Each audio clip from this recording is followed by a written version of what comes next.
economic growth forecast. So let's find out what the new government has done for the economy and what are the plans going forward. And there's no better man to answer the question than the Treasurer, Scott Morrison.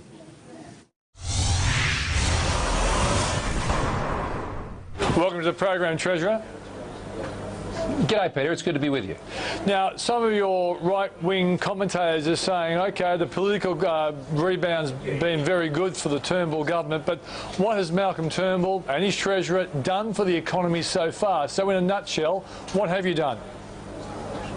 Well, I don't tend to get distracted by the commentators on these things, but what we're very focused on is bringing together all the strands of our economic policy, whether it's our trade agreements, whether it's trying to ensure a better tax system. There's certainly been a lot of energy that has been going into that area. Our response to the financial systems inquiry of a few months ago has been very important in sending the right messages and strengthening that system. Today we've responded to the Harper inquiry, some 56 recommendations. We haven't rejected any of those. In fact, we're moving forward on 44 of those 56 and doing a bit more work on the balance. All of this is about driving jobs and growth, but it's ensuring that I think those in the business sector and those out there in the Australian community can have greater confidence in the government's economic plan. And we know from the Westpac Melbourne Institute Index that more Australians today are confident in the economy than they're not confident. We've got more optimists than pessimists, and you and I both know that's important fuel for the economy is confidence. Exactly right. In fact, that's why I often would say that even if the policy initiatives so far haven't been all that numerous, the fact that confidence is rebounding is exactly what good policy would do. However, today your own Treasury came out with a downgrade of economic forecast. Now, Scott, I'm out there trying to build this economy up, and you guys are now bringing us down. So how dare you let your Treasury downgrade their forecast? Well, I wouldn't. That's not how I describe it. And as you would know, this is a technical adjustment that they're looking at their methodology and how it's impacting on what goes forward for what we put in MyEFO. What will be in MyEFO will be the forecasts and the projections out over the budget and forward estimates. And one of the criticisms that's been made, I think, in recent times, but was certainly made under the previous government, is that people didn't believe those forecasts. I mean, the previous government was forecasting growth rates which no one believed, and to prop up numbers at the back end of the forward estimates. Now, that's not the sort of show I intend to run. I intend to be fairly fair dinkum about what the position is, but what is true is in each year we are seeing a lift in growth. What we're seeing is growth increase from last year to this year to next year, and that's what's important, and we need to keep that growth going. Now, there's no doubt we're facing some of the stiffest headwinds post the mining boom that Glenn Stevens has articulated that. But despite that, last year's year average growth, 2.3%. You go to year-end growth in Canada around 1%. I mean, we are doing exceptionally well despite the difficult circumstances we have. But the economy is showing those signs of improvement, and it's diversifying and transitioning, which is the key. Now, when I taught you many years ago, and Paul Keating was Treasurer, I often made the point that someone like Keating would often give us a lower economic growth number. Then when the budget actually came around and the economy was growing a little bit faster than he promised, the budget looked better. Don't tell me you're using that kind of tactics, Scott. No, we're just trying to be fair dinkum about it. We're just trying to be fair dinkum because Australians are fair dinkum about the challenges that they're facing. Australians know that there's uncertainty out there. They know the economy's got to transition, and they know if they stand still and do nothing, well, nothing will result. In fact, they can go backwards. And so what we're doing is we're trying to back Australians out there working and saving, investing and doing all the things they need to do to try and put themselves in a better position, and we need the policy settings around them that can achieve that. I mean, when you see mining investment drop from 8% of GDP to 3%, I mean, that is a big knock on the economy and what's been happening with commodity prices. And when I look out the next 5 or 10 years, one of the most important things we have to drive is productivity growth. Now, during the mining boom years, we saw multi-factor productivity dropped right off from about 1.5% down to 0.4% in the non-mining sector. Now, we need to see that lift in the next 10 years because we won't have commodity prices and things like that to paper over any failure to achieve those goals. And so that's why the response to the Harper Review today, I think, is really important. It shows that we're going to work closely with the state and territory governments where most of the microeconomic reform has to take place over the next 5 to 10 years, and particularly in areas like the human services, social services area, which are, as you know, in double digits in terms of employment of our economy and has been growing as an employment sector well above the national average.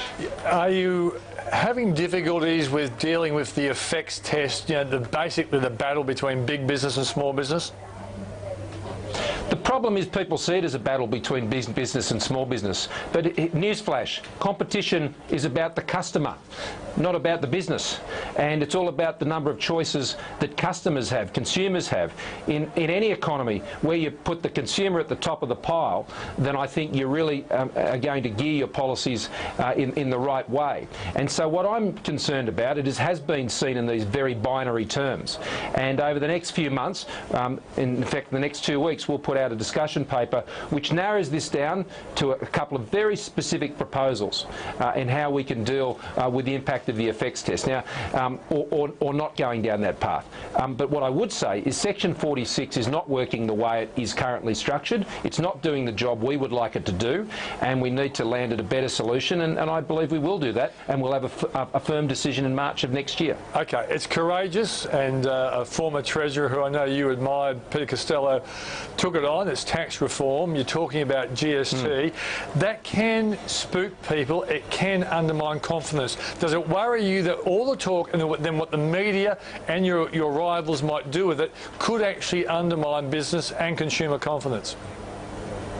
Well, there's always lots of reasons not to go ahead and make the changes in your economy that's going to leave people better off. I mean, there'll be those who try and talk you out of it and run scare campaigns and I think take a very opportunist approach in all of this, and obviously we're seeing that from the opposition. But what I've been encouraged by is that the way that Malcolm and I have been seeking to run this debate is to let people have their say. Let's not rule things in and rule things out and play the gotcha game. I mean, there are lots of good ideas here. Now, and they're all on the table, but they're not always going to be on the table forever, and we will actually have to bring this down at some point.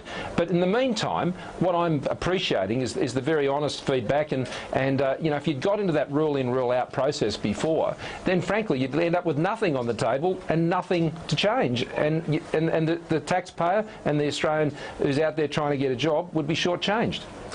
One of the things my viewers might be worried about is the suggestions that there will be new super tax changes and rule changes. When are you going to make a decision about it? Is it going to be a pre-election thing or a post-election thing?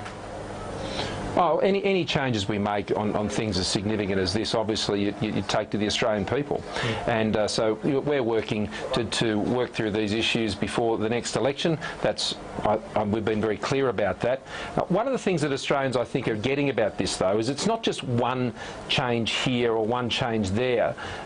It's about a package of changes that we're trying to arrive at and working with the states and territories. It's not just about federal taxes, the state and territory taxes too that comes into all this. And they know that this is how it worked last time. I mean, when Peter Costello did this with John Howard 15 years ago, it was a package of changes. There was adjustments in social security payments to ensure people who were vulnerable were not worse off, and there were changes to the income tax system which did the same thing and then went further than that to ensure that people weren't worse off, in fact were a lot better off. And it's the personal income tax issues that have really got me quite focused. I mean, next year, if you're on the average wage in this country, you will go onto the second highest tax bracket, and that is not a tax system that's backing people to work, save and invest. And so we need to ensure that we're getting reductions in taxes, to do that you need a change in how you put all your taxes together, and that's what we're having an honest conversation about. A better tax system helps grow the economy.